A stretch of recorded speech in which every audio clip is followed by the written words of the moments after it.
Assalamualaikum warahmatullahi wabarakatuh. Menurut Muhammad dosen penguji, perkenalkan nama saya Saiful. NIM 25427 32654. Peserta PBG dalam jabatan BED 4 Agama tahun 2025 di LPTK Universitas Islam Negeri Palangkaraya. Saya guru mata pelajaran SKI di MA Nurul Islam Al-Hamidi. Pada kesempatan ini, saya akan melaksanakan praktek pembelajaran unit kinerja dengan materi Khulafaur Rasyidin Abu Bakar As-Siddiq menggunakan metode pendekatan pembelajaran berbasis masalah problem based learning. Melalui pendekatan ini diharapkan peserta didik mampu berpikir kritis, bekerja sama, dan menerapkan akhlak terpuji dalam kehidupan sehari-hari. Demikian perkenalan praktek pembelajaran ini. Terima kasih atas perhatian Bapak dan Ibu. Assalamualaikum warahmatullahi wabarakatuh. Selamat menyaksikan. Assalamualaikum warahmatullahi wabarakatuh. Waalaikumsalam warahmatullahi wabarakatuh. Bagaimana kabarnya hari ini? Alhamdulillah baik. Sebelum kita mulai pelajaran, kita berdoa terlebih dahulu. Bismillahirrahmanirrahim. Rabbi zidni ilma warzuqni fahma.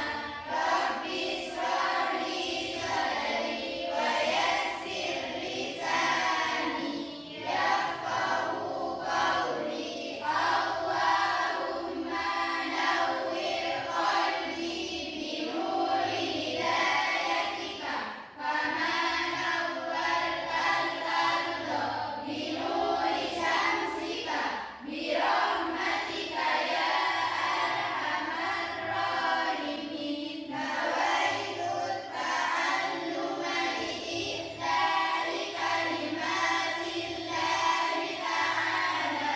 Amin ya rabbal alamin. Sekarang saya akan mengabsen kehadiran kalian semua.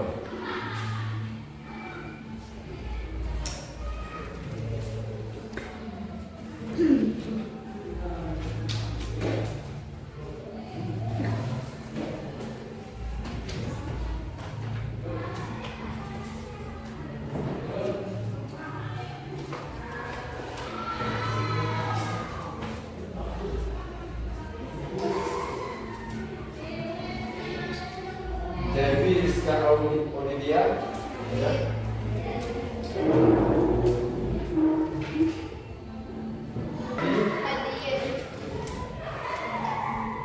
Fitriyatul Komaria, Hadir.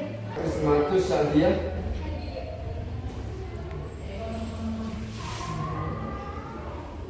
Rofika Nur Arifin, Siti Nur Fadilatul, Vina Wati. Sekarang kita menyanyikan lagu Indonesia Raya. Silakan berdiri semua. Indonesia tanah airku, tanah tumpah darahku. Di sanalah aku berdiri, jadi pandu ibuku.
saya suruh satu, satu. Kalau saya suruh dua, dua. Tiga. Bisa dimulai? Bisa. Tepuk satu, tepuk dua, tepuk tiga. Satu, dua, tiga. Terima kasih. Ada yang masih ingat materi minggu yang lalu? Minggu yang lalu menerangkan tentang Dakwah Rasulullah di kota Madinah. berapa lama Nabi berdakwah di kota Madinah? 10 tahun. Siapa yang menyambut Nabi ketika di kota Madinah? Kaum Ansor.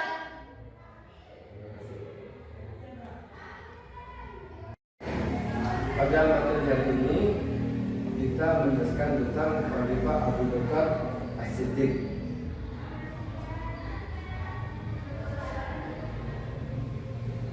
Kemudian tujuan pembelajaran siswa memahami tentang biografi Abu Bakar As-Siddiq. Kemudian yang nomor dua, peran sebagai khalifah.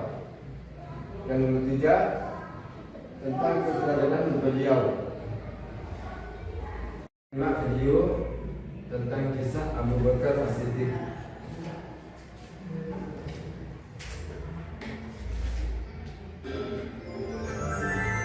Kemuliaan Abu Bakar As-Siddiq.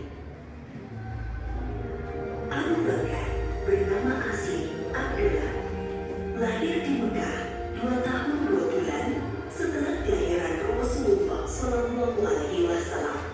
Ia dipanggil Abu Bakar karena ia sering menjadi pelopor kebaikan.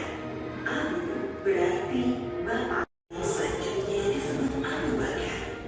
Sejak kecil, Abu Bakar senang sekali berbuat kebajikan dan hal-hal terpuji. Salah satu sahabatnya berkata, Sesungguhnya engkau selalu menyambung tali silaturahim, selalu berkata benar, banyak menanggung kesulitan orang lain, menolong orang-orang yang menderita, dan menghormati tamu. begitu kesaksian Ibnu Dudunan sahabat Abu Bakar. Abu Bakar termasuk orang yang paling utama masuk Islam.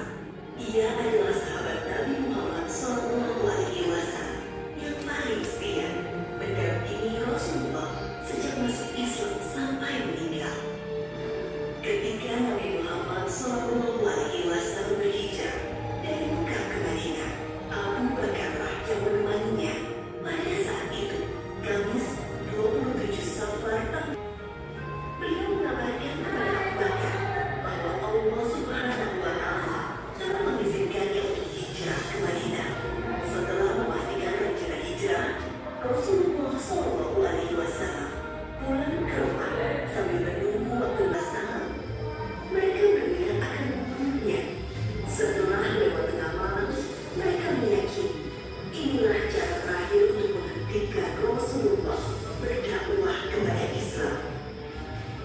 Ketika malam semakin larut, Rasulullah keluar dari rumahnya menuju rumah Abu Bakar tanpa diketahui oleh orang-orang yang memusuhinya. Lalu mereka berdua berusaha keluar dari Mekah sebelum fajar menyingsing. Mereka justru menuju ke arah Yaman, arah selatan Mekah, tidak langsung menuju ke Madinah. Setelah sampai di dekat bukit yang tinggi dan terjal, mereka berdua berencana bersembunyi. Abu Bakar membantu Rasulullah SAW sambil menggendong naik ke atas bukit. Di depan rumah tua yang dikenal dengan Gua Tur, Abu Bakar berkata, Ya Rasulullah, engkau jangan masuk sebelum aku masuk terlebih dahulu. Agar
Sampai mereka tiba di Madinah dengan selamat pada hari Senin 20 Awal tahun 14 kenabian.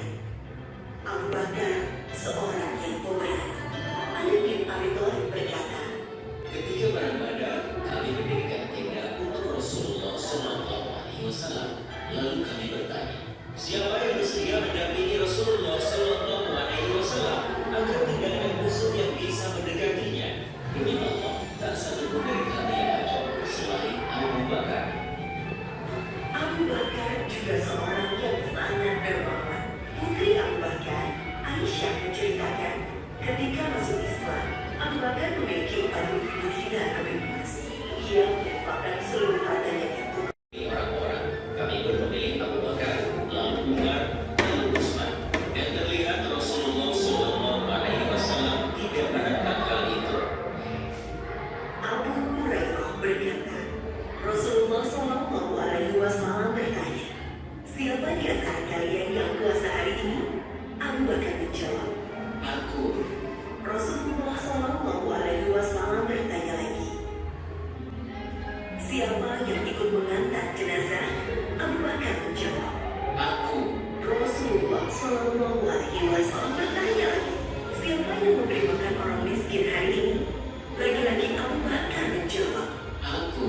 Rasulullah SAW bertanya lagi, siapa yang beliau bersabda, saudara Abu Bakar menjadi imam surga.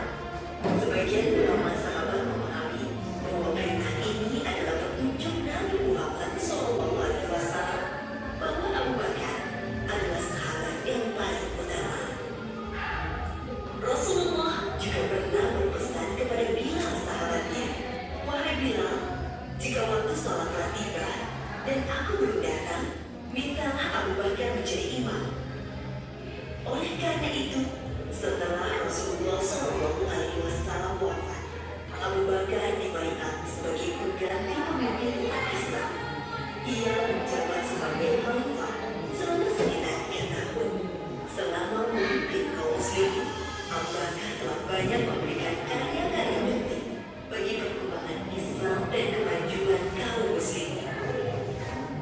Antara lain, memerangi orang-orang murtad yang keluar dari Islam, melanjutkan rencana pengiriman pasukan Usama bin Zaid yang sebelumnya telah dipersiapkan oleh Rasulullah SAW, memerangi para pembangkang zakat, memerangi nabi palsu Musailamah al-Kadzdzab, dan membukukan Al-Quran. Ide pembukuan Al-Quran datang dari sahabat Umar radhiyallahu anhu. Awalnya, Abu Bakar berkali-kali menolak pendapat itu. Namun setelah terjadi diskusi panjang, akhirnya Abu Bakar menerima hal tersebut. Lalu Abu Bakar memanggil sahabat Zaid bin Sabit, yaitu sahabat yang menjadi pencatat wahyu di masa Nabi Muhammad SAW.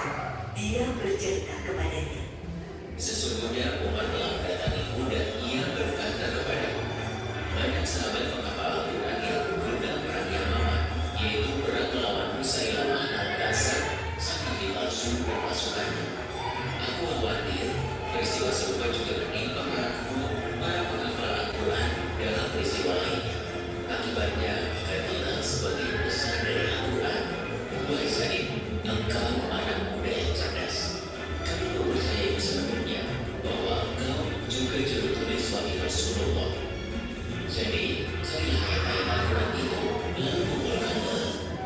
Zaid menolak sambil berkata kepada Abu Bakar dan Umar, Mengapa kalian akan melakukan sesuatu yang tidak pernah dilakukan oleh Rasulullah SAW? Demi Allah, ini perbuatan yang baik. tugas Abu Bakar.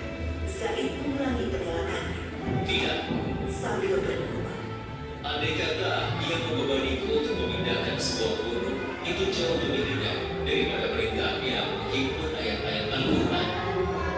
namun setelah diskusi, akhirnya Zaid menerima dan berkata, Akhirnya, Allah SWT membukakan pintu hatiku, seperti hanya Allah membukakan hati Umar dan Abu Bakar. Mulailah aku mengumpulkan ayat-ayat Al-Quran yang tertulis penulis di dedaunan, lapak kurma, tulang belulang, juga dari para penghafal Al-Quran. Setelah berkumpul menjadi satu persatu, Khalifah Abu Bakar menyimpannya sampai wafatnya. Inilah jasa Abu Bakar yang sangat berharga dan masih bisa dirasakan oleh kaum muslimin hingga saat ini. Pada hari-hari terakhirnya, Abu Bakar sakit lemah sekitar 15 hari. Beliau pun masih berpikir untuk kebaikan Islam dan kaum muslimin. Abu Bakar berusaha menjadikan pemimpin terbaik bagi kaum muslimin, memikirkan persatuan kaum muslimin, menjauhkan kaum muslimin dari perselisihan. Ia memanggil beberapa sahabat senior untuk dimintai pendapat tentang umat.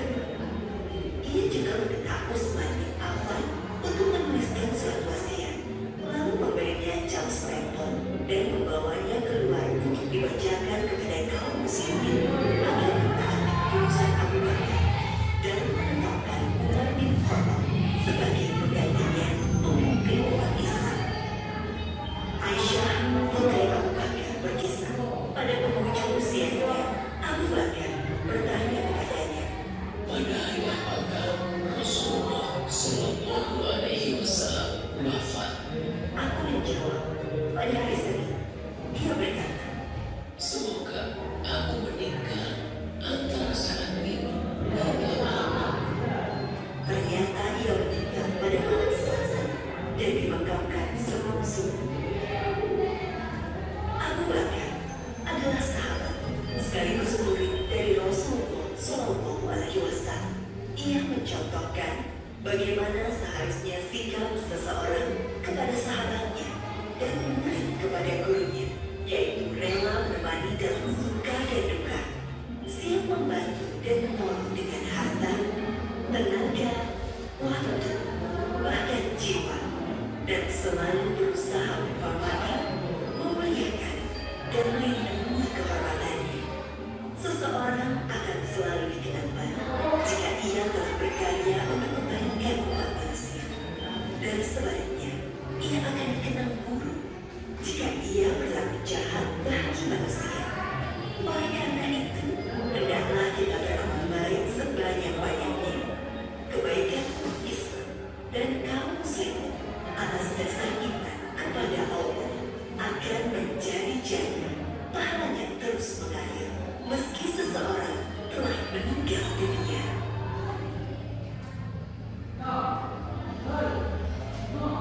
Dari video tadi mungkin ada yang tanyakan? Ada saya, Pak. Ya, silakan. Bagaimana sikap kejujuran Abu Bakar As-Siddiq dapat diterapkan dalam kehidupan pelajar atau pekerja di masa kini? Adalah orang yang sangat jujur, ya.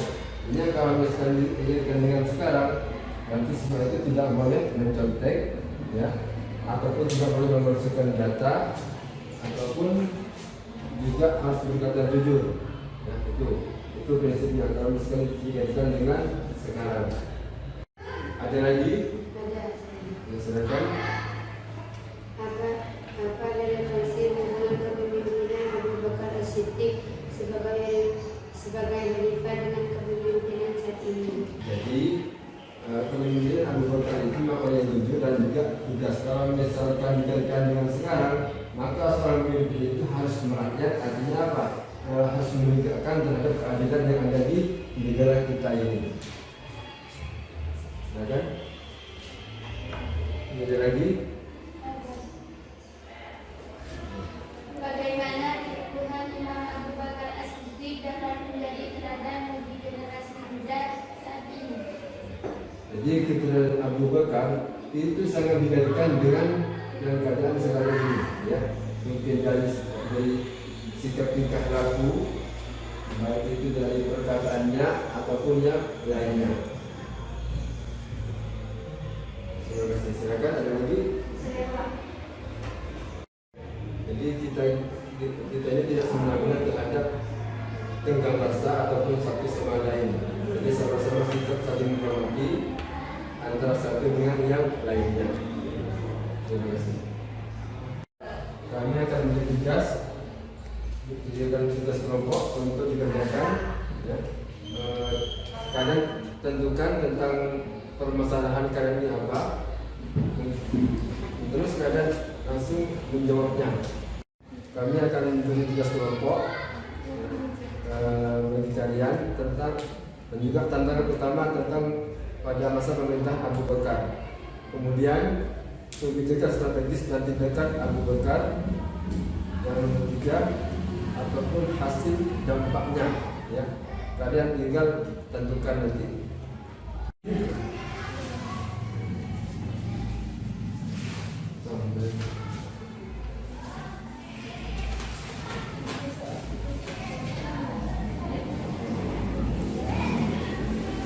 Kalian saya kasih waktu 20 menit.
Maju yang nomor 1 dulu.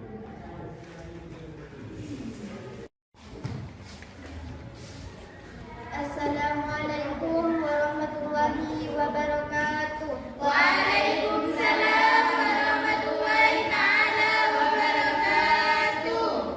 Perkenalkan, nama saya Mila Anandia Pusri. Saya perwakilan dari kelompok 1 akan mempresentasikan hasil diskusi kami. 1. Tantangan utama di masa pemerintahan Abu Bakar. Jawabannya, gejolak internal umat Islam. Contohnya munculnya kelompok murtad. 2. Kebijakan, strategi dan tindakan Abu Bakar. Jawabannya, peran riddah atau peran kemurtadan. Abu Bakar memutuskan melakukan penegakan tegas terhadap suku-suku yang murtad atau menolak zakat. Kebijakan ini menjadi kesatuan negara Islam dan memelihara syariat. 3. Hasil dan dampak. Konsolidasi umat Islam. Perpecahan internal berhasil direndam dan keutuhan negara kembali terjaga. 4. Analisis kepemilikan Abu Bakar. Jawabannya, tipologi pemerintahan. Terima kasih, sekian dari kami.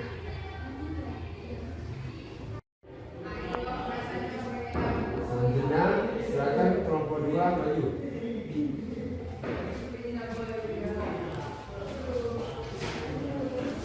Assalamualaikum warahmatullahi wabarakatuh. Waalaikumsalam warahmatullahi taala wabarakatuh. Perkenalkan, saya perwakilan dari kelompok 2 akan melakukan presentasi kami. 1. Tantangan utama di masa pemerintahan Abu Bakar. Jawabannya, ancaman eksternal, potensi serangan dari kekaisaran besar Romawi dan Persia. 2. Kebijakan strategis dan tindakan Abu Bakar. pasukan Islam. Setelah stabilnya keadaan dan negeri, Abu Bakar mengirim pasukan ke wilayah Romawi untuk ekspansi dan pembahasan. 3. Hasil dan dampak. Jawabannya, ekspansi wilayah Islam menjadi fondasi bagi penaklukan besar-besaran pada masa Khalifah Umar. 4. Analisis kepemimpinan Abu Bakar. Jawabannya, gaya kepemimpinan konsensus ketika musyawarah, autoritatif saat mempertahankan prinsip agama. Sekian dari kami. Assalamualaikum warahmatullahi wabarakatuh. Kelompok 3, silakan maju ke depan.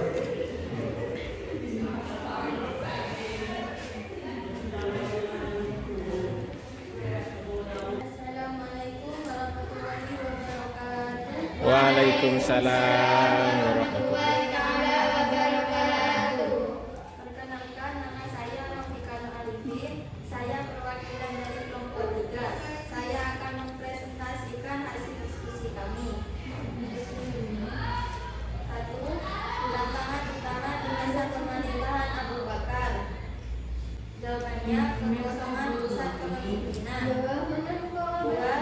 Kebijakan strategis dan tindakan Abu Bakar. Pengiriman pasukan ke Syam. 3. Hasil dan dampak.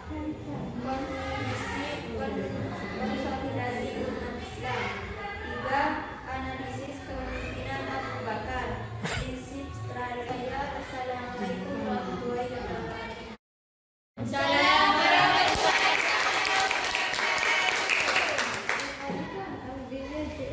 Terima kasih. Pemimpin adil dan jaga wilayah umat Islam. Kita dapat mengambil hikmah dari apa yang telah dilaksanakan. Jadi pertemuan yang akan datang kita akan mengenalkan tentang Khalifah Umar bin Khattab. Kita akhiri dengan pembacaan doa. Bismillah.